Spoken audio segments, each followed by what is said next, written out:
छोड़ के क्यों गई?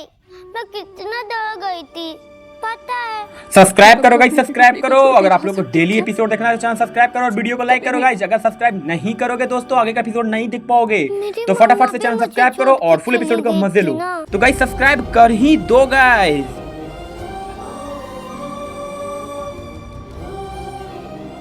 तुम मुझे लगा आप भी मुझे छोड़ के जा रहे हो। इसीलिए मैं चुपके से आपकी कार में बैठ गई, आपके ऑफिस के रूम में बंद हो गई। सॉरी बेटा।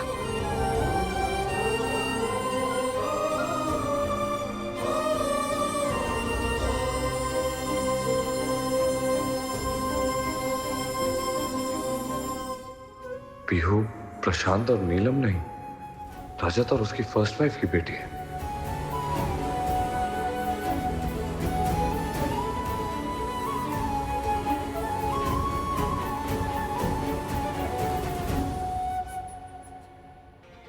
सॉरी बेटा, सॉरी सॉरी। कभी नहीं जाऊंगी हाँ मैं तुम्हें छोड़ के। नीलम, पीहू को अंदर लेकर जा।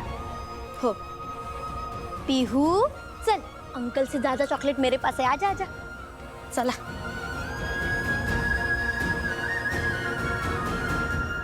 मेरे बेटे रजत का पहले से एक लग्न हो चुका है। उसकी पहली बाइको से उसे एक मुलगी भी है, ये जानते हुए तूने फिर भी उससे लग्न किया ना? किया कि नहीं? पीहू को भी अपनाया ना तूने? फिर ये लापरवाही क्यों? उसके साथ इस तरह का बर्ताव क्यों? सांग माला। सही कहते हैं लोग, सौतेली माँ सौतेली ही होती है।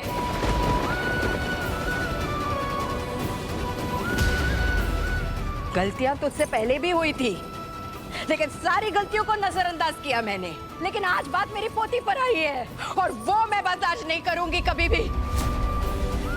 ड्यूटी आईएएस की हो या घर की, जिम्मेदारी से चूक गई ना, अब सजा तुझे जरूर मिलेगी। भाई ये क्या बोल रही हो आप?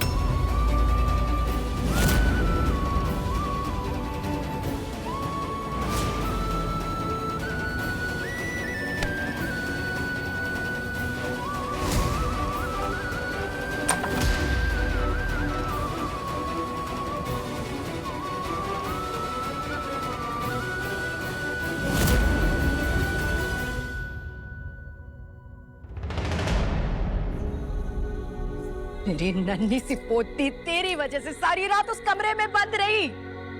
अब तेरी सजा यही है कि तपती धूप में तू सारा दिन यही खड़ी रहेगी।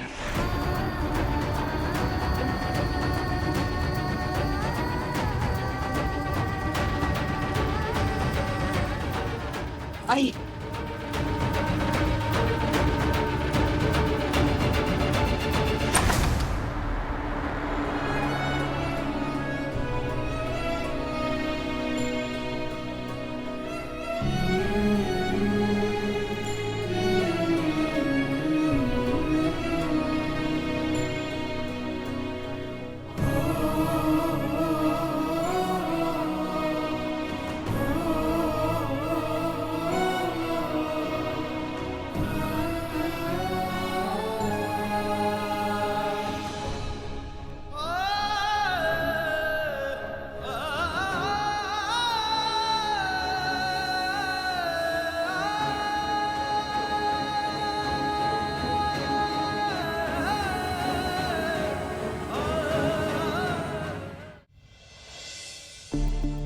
पता नहीं ये कांच कैसे टूट गया।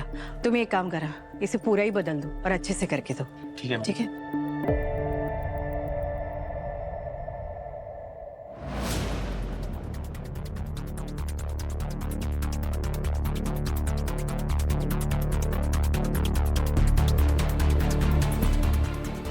हे गए, ये मिनिस्टर अभी तक गया नहीं।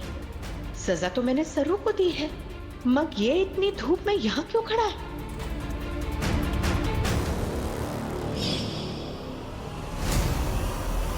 मैडम, ये ठीक करने के लिए कांच लेके आता हूँ।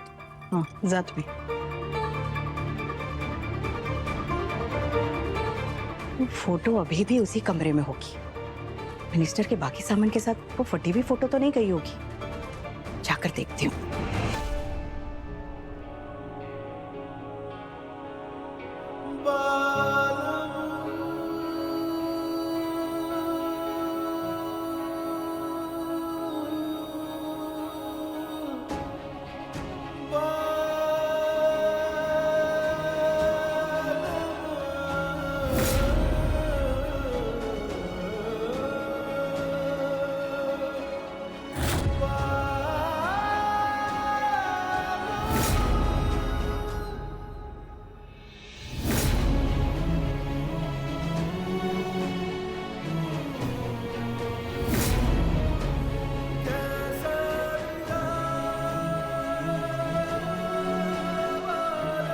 सब्सक्राइब करो गाइस, सब्सक्राइब करो। अगर आप लोग को डेली एपिसोड देखना है तो चैनल सब्सक्राइब करो और वीडियो को लाइक करो गाइस। अगर सब्सक्राइब नहीं करोगे दोस्तों आगे का एपिसोड नहीं देख पाओगे। तो फटाफट से चैनल सब्सक्राइब करो और फुल एपिसोड का मजे लो। तो गाइस सब्सक्राइब कर ही दो गाइस।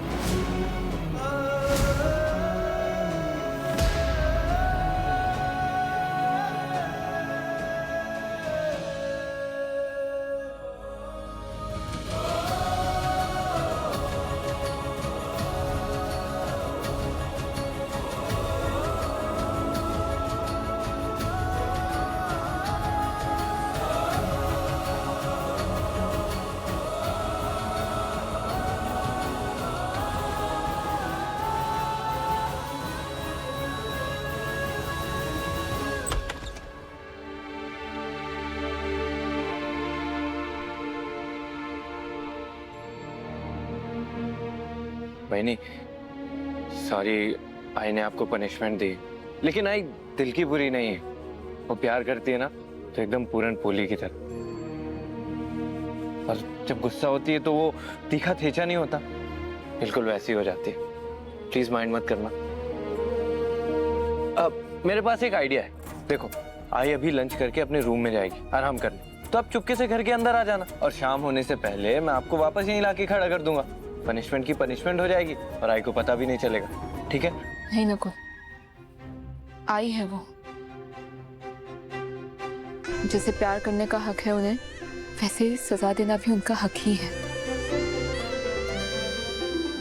माँ के दिया आशीर्वाद और उनका गुस्सा दोनों दिल से निकले हैं। मैं अपनी सजा पूरी करके ही अंदर आऊंगी। नकुल तुम जाओ, मेरी चिंता मत करो, जाओ जाओ।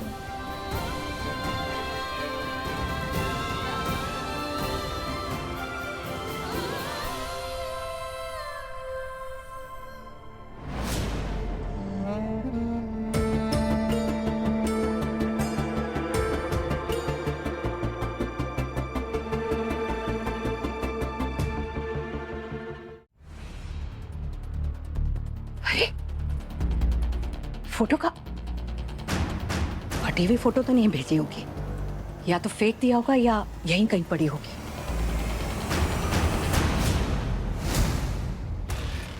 ये क्या है? मिल गया।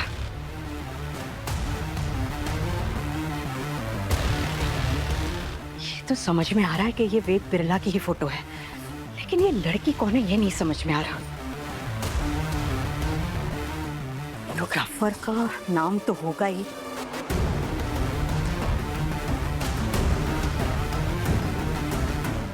मिल गया, जय रत्नानी।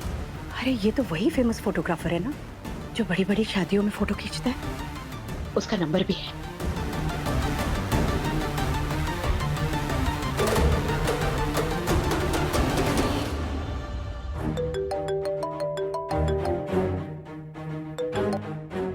हेलो हेलो, ये जय रत्नानी का स्टूडियो है?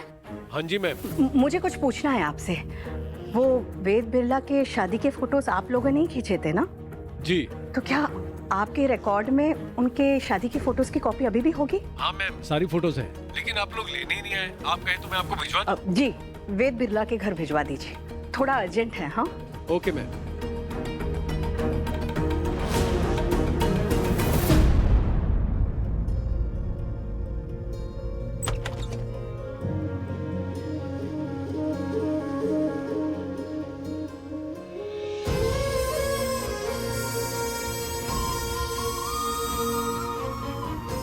आगे से पीहू के मामले में कोई भी लापरवाही नहीं। बरा चल, अब अंदर चल, संध्या की आरती का समय हो गया है। चल।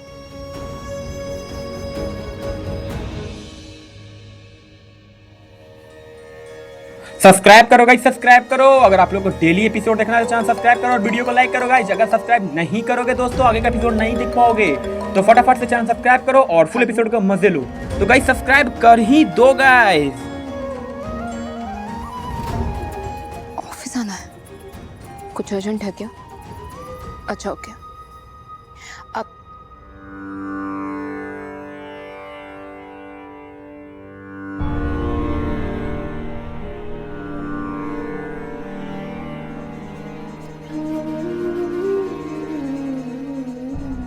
भाई, हो सके तो मुझे माफ करना। आज जो हुआ फिर कभी नहीं होगा। होना भी नहीं चाहिए। सरू, हे का है? तेरी ऑफिस की गाड़ी अभी भी बाहर क्यों खड़ी है? आतकाए, कहाँ जाना है? आई वो ऑफिस में बहुत जरूरी काम आ गया है, लेकिन 2 घंटे के अंदर वापस आ जाऊंगी मैं। और अभी रोहिणी,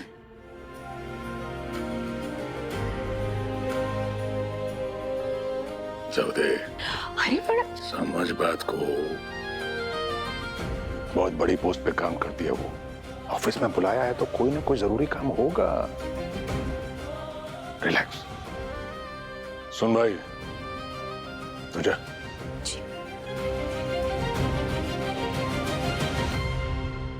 तू पण जा। हो।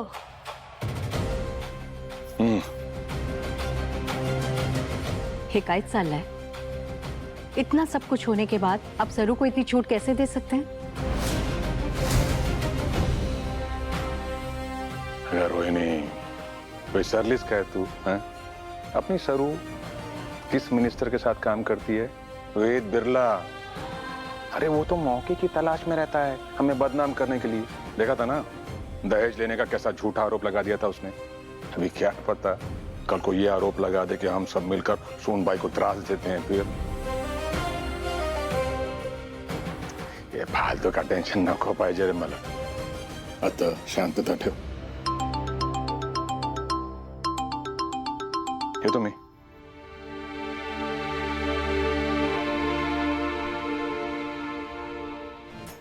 परसा जानू, IAS ऑफिसर बनने के फायदे तो बहुत है।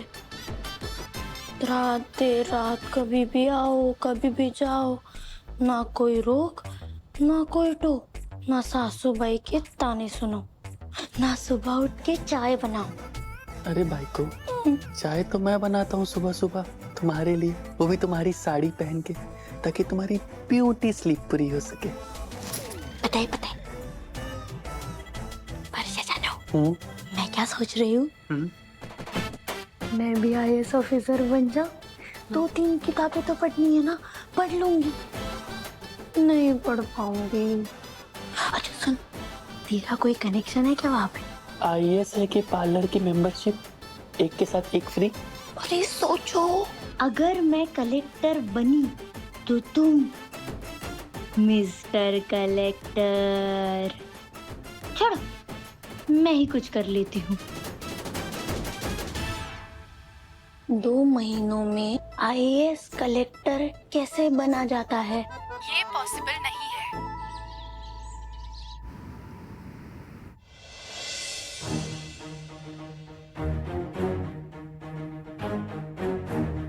अरे बताओ, औरत अगर कुछ भी बन जाए, ऑफिस में तो 100 लोग सलाम ठोकते, लेकिन ससुराल में नो इज्जत।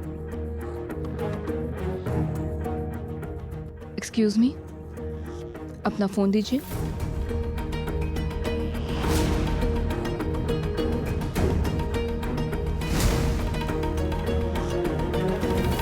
IAS मैडम का वीडियो जिसने भी वायरल किया है, ये तो पक्का है खड़ू सांस मिली है। नहीं तो दिन भर धूप में बाहर कौन खड़ा करता है? सही कह रहे हो, कुछ तो गड़बड़ है।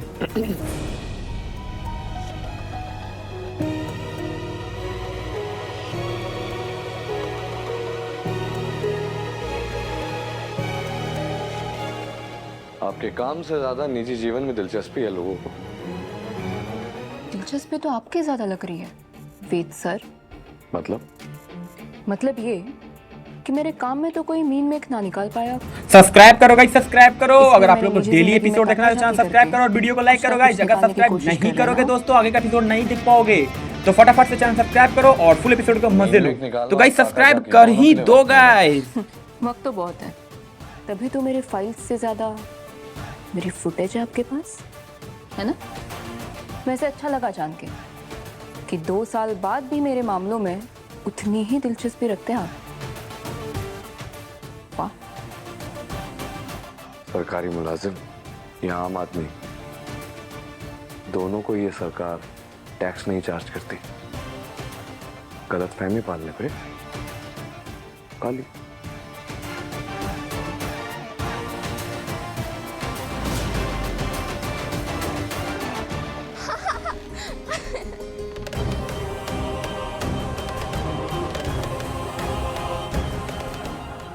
के काबिन से आवाज कौन है अंदर? मैंने अभी जस्ट पिज्जा बर्गर ऑर्डर किया है। हाँ, आता ही होगा। वैसे कैसा है ऑफिस? बहुत अच्छा है। गाइस देखो, चिल मानो, ये मेरे चाचू का ऑफिस है। माय मिनिस्टर चाचू। नो कैप, मेरे चाचू के पास ना बहुत पावर है। उनके एक सिग्नल से ना बहुत कुछ हो सकता है। Wow Tina, you are so lucky and this is the real win. हाँ ना?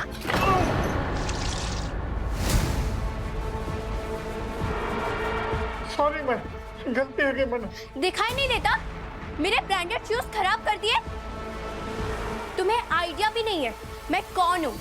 मिनिस्टर वेद बिरला की भतीजी हूँ मैं, टीना बिरला। अब खड़े क्या हो? साफ करो मेरे शूज। जी मैम। साफ करो।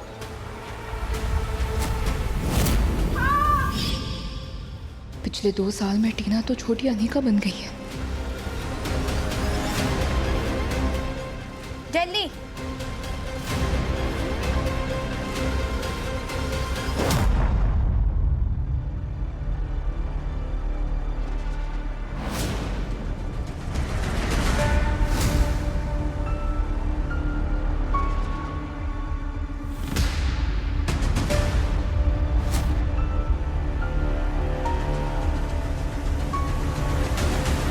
टीना, ये क्या बदतमीजी है? माफी मांगो बेटा। What? Are you kidding? मैं सॉरी बोलूं? No way. और अब होती कौन हो मुझे लेक्चर देने वाली? मैं तुम्हारी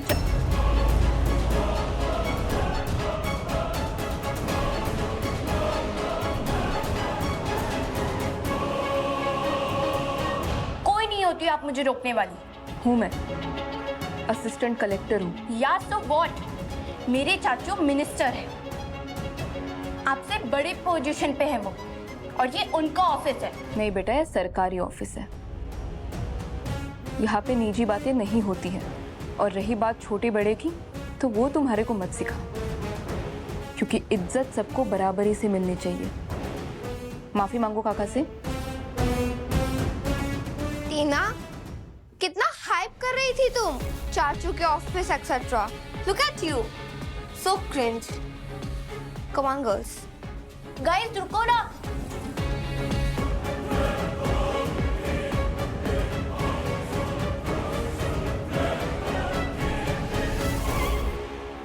जी आप ठीक तो है ना? जी जी जी। इसकी तरफ से मैं माफी मांग। नहीं मैडम, ऐसा मत। आप जा सकते हैं।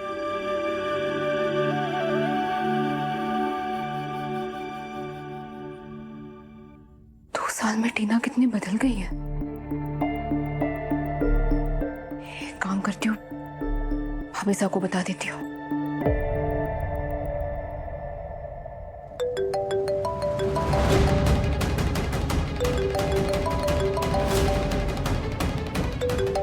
आज के बाद अगर मुझे पता चला कि तुमने उस सरू के साथ कोई भी कांटेक्ट रखा है, इस घर से तुम्हारे सारे रिश्ते, सारे नाते खत्म। मैं नहीं उठा सकती, मम्मी जी बहुत गुस्सा करेंगी अगर उन्हें पता चला तो कि मैंने सरू से बात की है। सॉरी सरू।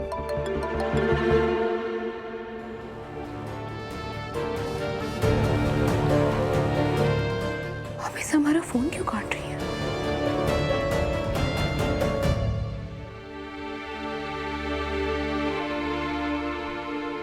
ओ टीना, हाय। आज यहाँ क्या हुआ? तुम अपसेट दिख रही हो। नहीं वो कुछ नहीं। कम ऑन, 2 साल में हम इतने क्लोज तो आ ही गए हैं ना। तुम अपनी हर छोटी बड़ी बात की एडवाइस किससे लेती हो? मुझसे। और तुम खुद ही कहती हो ना you look up to me. तो बताओ, what got you down? Oh that Saru, खुद को समझती क्या है? यू नो एनी, आज उसने मेरे सारे फ्रेंड्स के सामने मेरी कितनी इंसल्ट करी। How dare she. और तुम इस बात पे अपसेट हो? सरू ने जो किया उसका सॉलिड जवाब दिया या नहीं? गर्ल, कम ऑन, इमेजिन तुम्हारे फ्रेंड्स तुम्हारे बारे में क्या सोच रहे होंगे। और अगर ऐसे चुपचाप इंसल्ट सहती रहोगी ना तो सरू जैसे लोग फॉर ग्रांटेड लेंगे तुम्हें। सब्सक्राइब करो गाइस, सब्सक्राइब करो। अगर आप लोग को डेली एपिसोड देखना है तो चैनल सब्सक्राइब करो और वीडियो को लाइक करो गाइस। अगर सब्सक्राइब नहीं करोगे दोस्तों आगे का एपिसोड नहीं देख पाओगे। तो फटाफट से चैनल सब्सक्राइब करो और फुल एपिसोड का मजे लो। तो गाइस सब्सक्राइब कर ही दो गाइस।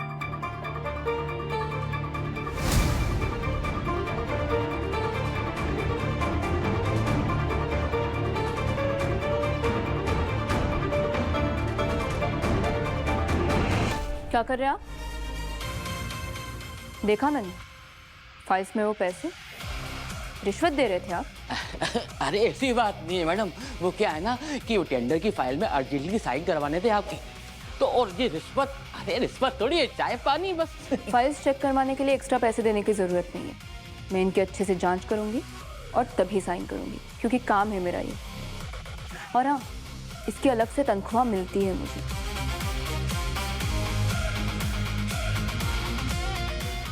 अब मैं आगे से ध्यान रखूंगा। तो आपके पैसे लीजिए और जाइए।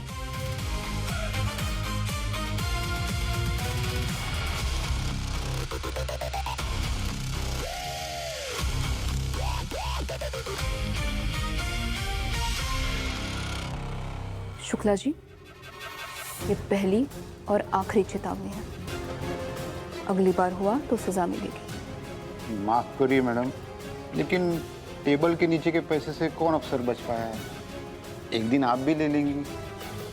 वो एक दिन कभी नहीं आएगा शुक्ला जी, लेकिन आज के दिन आपके लिए एक बहुत जरूरी काम है मेरे पास।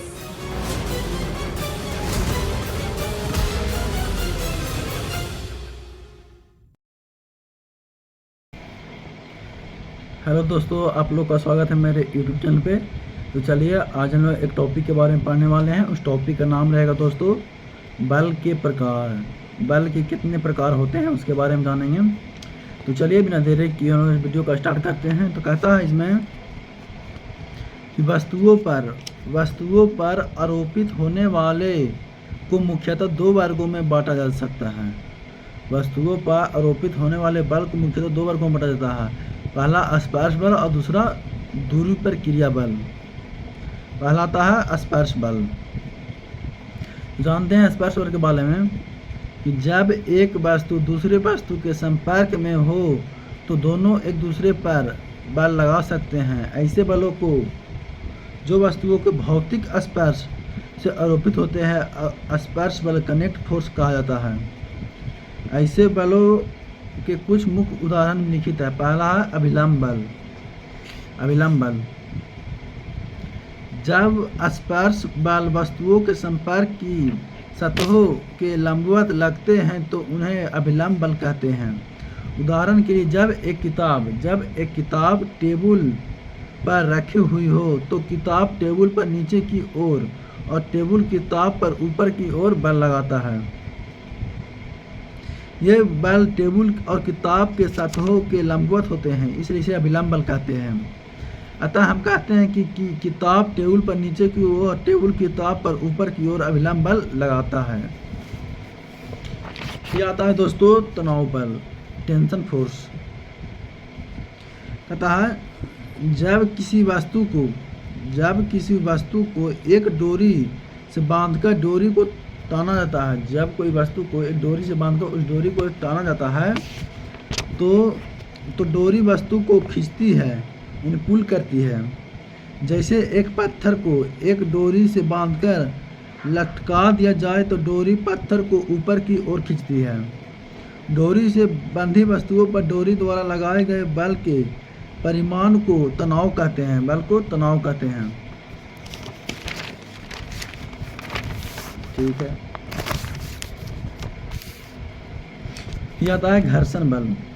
क्षैतिज टेबल पर रखी एक मोटी किताब को हम जब एक उंगली से हल्के से क्षैतिज दिशा में धकेलते हैं तो किताब नहीं खिसकता है। ऐसा इसलिए होता है क्योंकि टेबल भी किताब पर हमारे द्वारा आरोपित क्षैतिज बल के विपरीत एक क्षैतिज बल लगाता है, अर्थात यह बल संपर्क सतह के समांतर होता है। संपर्क सतह के समांतर लगते इस बल को घर्षण बल कहते हैं, फोर्स ऑफ फ्रिक्शन। और इसका परिभाषा जान लेते हैं। जब कभी कोई वस्तु किसी दूसरे सतह पर सरकती है या लुढ़कती है या चलने की चेष्टा करती है तो उसके स्पर्श में आने वाली सतहों के बीच घर्षण बल उत्पन्न हो जाता है, जो हमेशा गति के विपरीत दिशा में कार्य करता है। संपर्क की सतहों जितनी चिकनी होती है,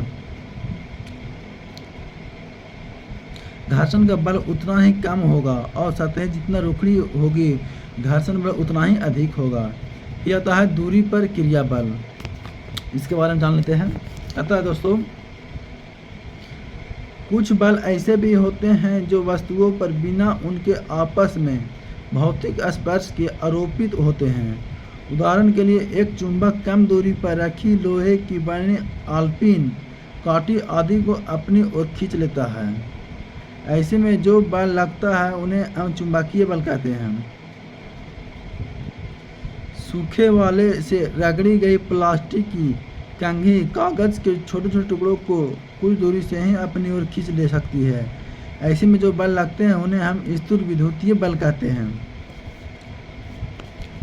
ये आता है दोस्तों दैनिक जीवन में हम वस्तुओं को नीचे की ओर गिरते हुए देखते हैं। वास्तव में पृथ्वी वस्तुओं को अपने केंद्र की ओर आकर्षित करती है। पृथ्वी वस्तुओं को जिस बल से अपनी ओर आकर्षित करती है उसे गुरुत्व बल कहते हैं, ग्रेविटी फोर्स कहते हैं, फोर्स ऑफ ग्रेविटी। यह आता है चुंबकीय बल। विद्युत बल, गुरुत्व बल आदि को दूरी पर क्रिया बल कहते हैं। किसी वस्तु की गति की स्थिति पर बल के प्रभाव पर दैनिक जीवन से संबंधित घटनाएं और दृष्टांत। जब हम फर्श पर एक गोली को लुढ़कते हैं तो देखते हैं कि गोली फर्श पर कुछ दूरी तक चलने के बाद रुक जाती है। इसका कारण क्या है? इसका कारण यह है कि गोली की गति की दिशा के विपरीत एक विरोधी बल का लगना। यह विरोधी बल की गतिमान गोली को रोक देता है। इस विरोधी बल को घर्षण बल कहते हैं, जो हमेशा किसी वस्तु के गति की दिशा के विपरीत लगता है। रात्रि में आकाश में चंद्रमा गति में दिखाई पड़ता है। वास्तव में पृथ्वी के चारों ओर चंद्रमा परिक्रमा करता है। इसका कारण यह है कि पृथ्वी चंद्रमा पर अपने केंद्र की ओर एक आकर्षण बल लगाती है।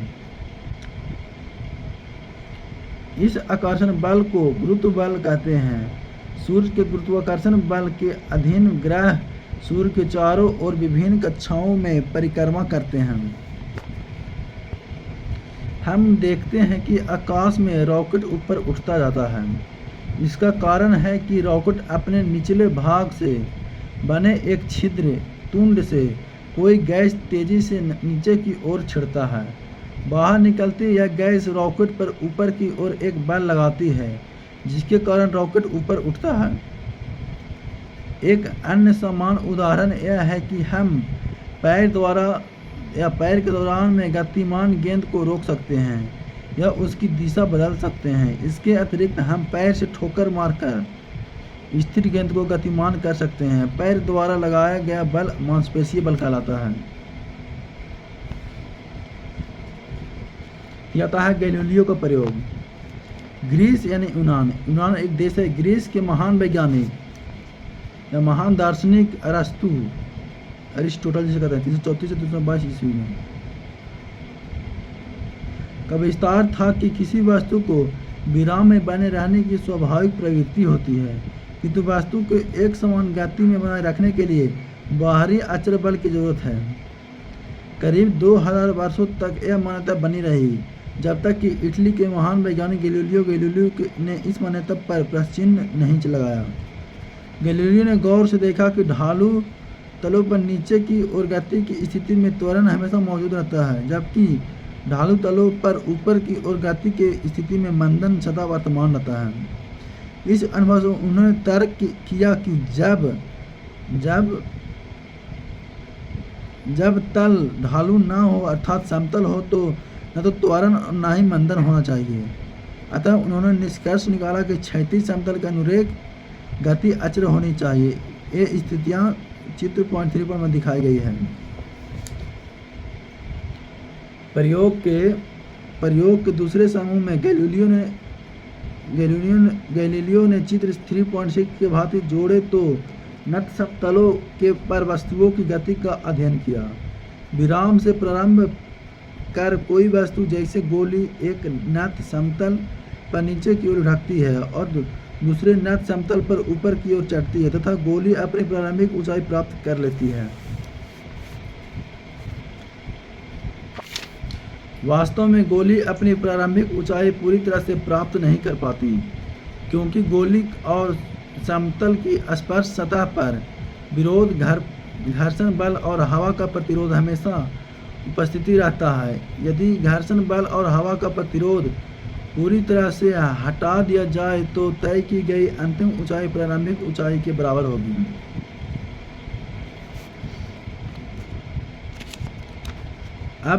अब यदि ऊपर की ओर दाएं नत समतल के ढाल घटा दी जाए तो गोली महत्तम ऊंचाई तक पहुंचने के पहले अपेक्षाकृत अधिक दूरी तय करेगी।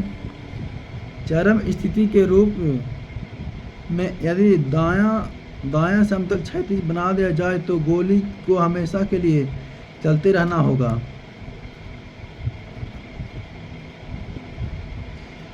इससे गैलीलियो ने तर्क दिया कि क्षैतिज समतल का अनुरेख गति चिरस्थायी यानी परपेचुअल है। गैलीलियो ने अपने प्रयोगों के आधार पर कल्पना की कि अचर वेग से गतिमान वस्तु को अपने पर लगे बलों का अनुपस्थिति में अपनी गति की यह व्यवस्था बनाए रखनी चाहिए। बलों की अनुपस्थिति में वस्तु का अपनी विराम की अवस्था अथवा एक सरल रेखा में एक समान गति की अवस्था बनाए रखने की प्रवृत्ति प्रस्तुत वस्तु का जड़त्व कहलाता है, इनर्शिया कहलाता है। अतः गैलीलियो को खोज को जड़त्व का नियम कहा जाता है। गैलीलियो को खोज को ही जड़त्व का नियम कहा जाता है दोस्तों।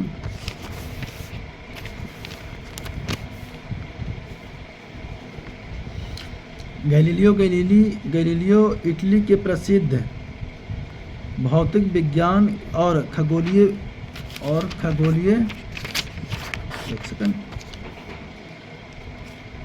खगोलीयविद थे। उन्होंने ही सर्वप्रथम प्राकृतिक घटनाओं को अनुसंधान के लिए प्रायोगिक विधियां का उपयोग किया।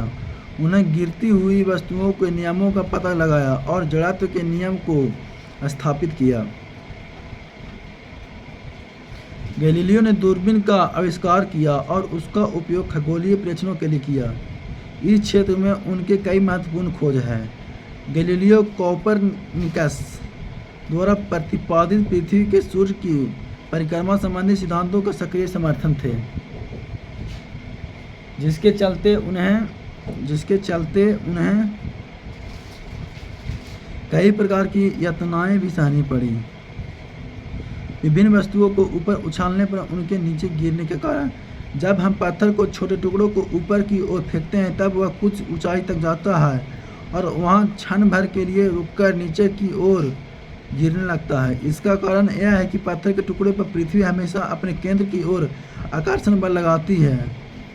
पृथ्वी द्वारा लगाए गए इस आकर्षण बल को गुरुत्व बल या फोर्स ऑफ ग्रेविटी कहते हैं। आगे देखते हैं। अनंत ताल पर गिरती हुई वस्तुओं की गति का अवलोकन। देखिए पिछले अध्याय में हम लोग 3.2.5 में अनंत ताल यानी नत समतल पर रखे हुए गुटके यानी वस्तुओं पर गुरुत्व बल का ताल समांतर नीचे की ओर घटक अवयव तथा झुकाव कोण पर निर्भर करता है। झुकाव कोण का मान बढ़ने पर गुटके की नीचे की ओर गति बढ़ जाती है। न्यूटन का प्रथम गति नियम। महान अंग्रेज वैज्ञानिक सर आइजक न्यूटन, जिनका जन्म 1642 ईस्वी में हुआ, मृत्यु 1727 में हुआ, ने गति के अध्ययन के आधार पर गति के 3 नियमों को 1679 में सूचित किया। वस्तुओं पर संतुलित बलों के प्रभाव को समय न्यूटन के प्रथम गति नियम का कथन इस प्रकार है। प्रत्येक वस्तु अपनी विराम की अवस्था अथवा सरल रेखा में एक समान गति की अवस्था बनाए रखती है जब तक कि उस वस्तु पर कोई बाहरी असंतुलित बल कार्य न करे। गैलीलियो के सम्मान में इस नियम को गैलीलियो का जड़त्व नियम कहा जाता है। ध्यान दें कि विराम अवस्था या सरल रेखा में एक समान गति व्यवस्था दोनों ही शून्य त्वरण उदाहरण है, क्योंकि विराम अवस्था का अर्थ शून्य वेग है जबकि एक समान गति अवस्था का अर्थ अचर वेग है। अतः प्रथम बल शून्य है तथा त्वरण भी शून्य है। प्रथम गति नियम का स्पष्टीकरण। इस नियम को 2 भाग हैं। नियम के पहले भाग में कहा गया प्रत्येक वस्तु अपनी विराम की अवस्था अथवा सरल रेखा में एक समान गति की अवस्था बनाए रखती है, अर्थात कोई भी वस्तु अपनी वर्तमान अवस्था को स्वयं नहीं बदल सकती। यदि वह विराम की अवस्था में है तो विराम की अवस्था में ही रहेगी, और यदि वह एक समान चाल से किसी दिशा में चल रही है तो उसी चाल से उसी दिशा में चलती रहेगी। जैसे मेज पर रखी हुई किताब मेज पर ही रखी रहती है जब तक कि उसे हटाया न जाए, इसी प्रकार किसी समतल पर लुढ़कती गेंद लुढ़कती ही रहती है जब तक कि गेंद पर समतल बीच के घर्षण उसे रोक न सके। चिकने तलों के बीच घर्षण कम होता है, अतः यदि कांच गोली को कांच के फर्श पर ही लुढ़काए तो वह अधिक दूर चलकर रुक जाता है। इस प्रकार हम यह मान सकते हैं कि यदि घर्षण तथा अनविरोधिक बल बिल्कुल न रहे तो चलती हुई वस्तु सदा चलती ही रहेगी। इस प्रकार स्पष्ट है कि इस नियम का पहला भाग वस्तुओं को जड़त्व के गुण की ओर संकेत करता है, इसलिए इस नियम को जड़त्व का नियम भी कहा जाता है। बल वह भौतिक कारण है जो किसी वस्तु पर कार्य कर रहे उसमें विराम की अवस्था अथवा सरल रेखा में एक समान गति की अवस्था में परिवर्तन लाता है अथवा लाने की चेष्टा करता है, बल कहलाता है। न्यूटन का प्रथम गति नियम बताता है कि वस्तुओं के वेग में परिवर्तन लाने अर्थात उसमें त्वरण उत्पन्न करने का कारण सिर्फ बल ही है। अब आता है जड़त्व के बारे में। न्यूटन के प्रथम गति नियम के अनुसार किसी वस्तु की विराम अवस्था अथवा एक सरल रेखा में एक समान गति की अवस्था में कोई परिवर्तन नहीं होता जब तक कि उस पर कोई बाह्य असंतुलित बल न लगाया जाए। अतः प्रत्येक वस्तुओं में यह गुण होता है कि वह अपनी विरामावस्था अथवा एक सरल रेखा में एक समान गति की अवस्था में परिवर्तन का विरोध करे। वस्तु की इसी गुण को जड़त्व कहते हैं। जड़त्व किसी वस्तु का वह गुण है जिसके कारण वह अपनी विराम अवस्था अथवा एक सरल रेखा में एक समान गति की अवस्था में परिवर्तन का विरोध करती है। जड़त्व 2 प्रकार का होता है। पहला विराम का जड़त्व रेस्ट ऑफ इनर्शिया और दूसरा गति का जड़त्व inertia of motion motion of inertia. पहला है विराम का जड़त्व। इस जड़त्व के कारण वस्तु के विराम में ही रहने की प्रवृत्ति होती है। गति का जड़त्व। इस जड़त्व के कारण वस्तु एक सरल रेखा में एक समान गति की अथवा अपने गति की अवस्था को बनाए रखने की प्रवृत्ति होती है। जड़त्व का प्रयोगी दर्शन। सिक्का कार्ड प्रयोग। इसके लिए हम कांच के गिलास को क्षैतिज समतल जैसे मेज पर रखते हैं और मोटा कार्ड जैसे पोस्ट कार्ड गिलास के मुंह पर रखकर उसे ढक देते हैं। 1 रुपये अब 5 रुपये का एक सिक्का कार्ड के बीचों बीच रखते हैं।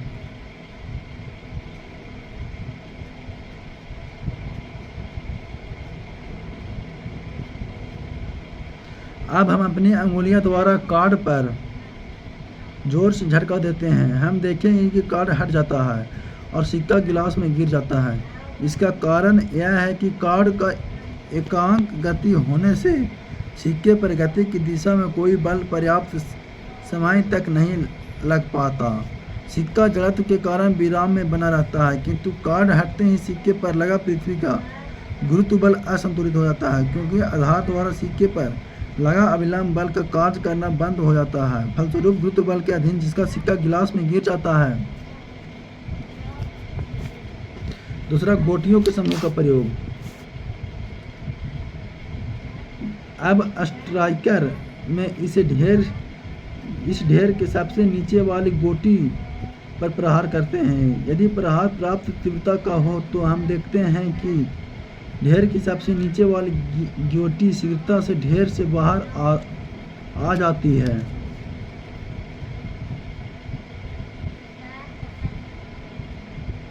परंतु ढेर के शेष गोटियां उसी स्थिति में रह जाती है।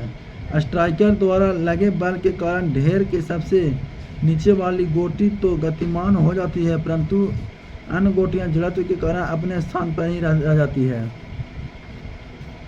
और फिर गुरुत्व बल के कारण नीचे आकर कैरम बोर्ड पर टिक जाती है। दैनिक जीवन में जड़त्व का उदाहरण। पहला, विराम के जड़त्व का उदाहरण। पहला, बस या रेलगाड़ी के अचानक चलने या उसमें खड़ा यात्री पीछे की ओर गिर जाता है। क्यों? जब कोई बस या रेलगाड़ी रुकने के बाद एकांक चलान शुरू करती है तो उस पर सवार व्यक्ति के पैरों और फर्श के बीच घर्षण के कारण पैर भी चलना शुरू कर देते हैं, जबकि उसके शरीर का ऊपरी भाग जड़त्व के कारण विराम की अवस्था में बना रहता है। इस कारण वह गति के विपरीत दिशा में झुक जाता है। कंबल को तेजी से झटकने पर धूल के कण अलग हो जाते हैं। कंबल को झटकने से पहले कंबल तथा धूल के कण विरामावस्था में रहते हैं। कंबल को झटकने से कंबल तो गतिमान हो जाता है, परंतु विराम के जड़त्व के कारण धूल के कण वहीं स्थिर रहते हैं तथा कंबल से अलग होकर गुरुत्व बल के कारण नीचे गिर जाते हैं। तो यह छड़ी के पहाड़ द्वारा दरी की धूल को झेलना। छड़ी के पहाड़ द्वारा यानी कारपेट तो गतिमान हो जाता है, किंतु धूल कण जड़त्व के कारण विराम में रहते हैं और गुरुत्व बल के अधीन नीचे गिर जाते हैं। इस प्रकार धूल कण दरी से अलग हो जाता है। पेड़ की शाखा को जोर से हिलाने पर फलों और पत्तियों को झड़ना। पेड़ के किसी शाखा को जोर से हिलाने पर शाखा तो गतिमान हो जाता है, परंतु फल और पत्तियां विराम के जड़त्व के कारण वहीं स्थिर रहता है। अतः अपेक्षाकृत पक्के फल तथा कमजोर या सूखी पत्तियां डाल से टूटा गुरुत्व बल के अधीन नीचे गिर या झड़ जाते हैं।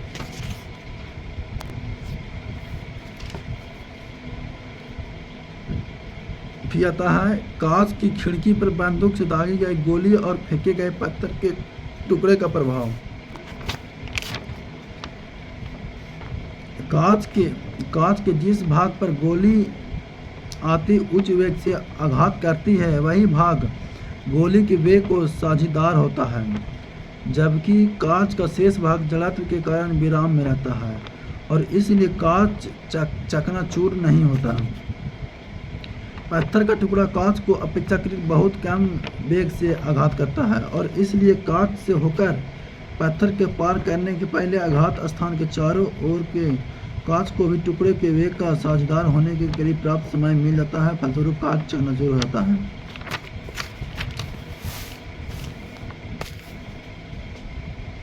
यह गति के जड़त्व का उदाहरण। पहला, चलती गाड़ी को अचानक रुकने पर उसके यात्री आगे की ओर झुक जाते हैं। चलती हुई बस या रेलगाड़ी के एकाएक रुक जाने पर उस पर सवार व्यक्ति के पैर रुक जाते हैं, किंतु शरीर का ऊपरी भाग जड़त्व के कारण गति में बना रहता है, फलस्वरूप वह गति की दिशा में झुक जाता है। दौड़ता हुआ व्यक्ति एकाएक रुक नहीं सकता। दौड़ता है व्यक्ति एकाएक डायरेक्ट एक बार में नहीं रुक सकता। वह कुछ समय तक जड़त्व के कारण दौड़ता रहता है और धीरे धीरे अपनी चाल घटाता है। चलती हुई बस से बाहर कूदते समय सावधानी की आवश्यकता। चलती हुई बस के साथ उसमें सवार व्यक्ति भी गति की अवस्था में रहता है। जब वह बस से बाहर कूदता है तो उसके पैर जमीन पर घर्षण के कारण विराम में आ जाते हैं, किंतु उसके शरीर का ऊपरी भाग जड़त्व के कारण गति में बना रहता है। फलस्वरूप वह बस की गति की दिशा में गिर पड़ता है और जख्मी हो सकता है। अतः गिरने से बचने के लिए व्यक्ति को बस की गति की दिशा में कुछ दूरी तक दौड़कर धीरे धीरे अपनी गति को खत्म करनी चाहिए। दोस्तों फिलहाल के लिए इतना ही, फिर मिलते हैं नेक्स्ट वीडियो। थैंक यू, धन्यवाद।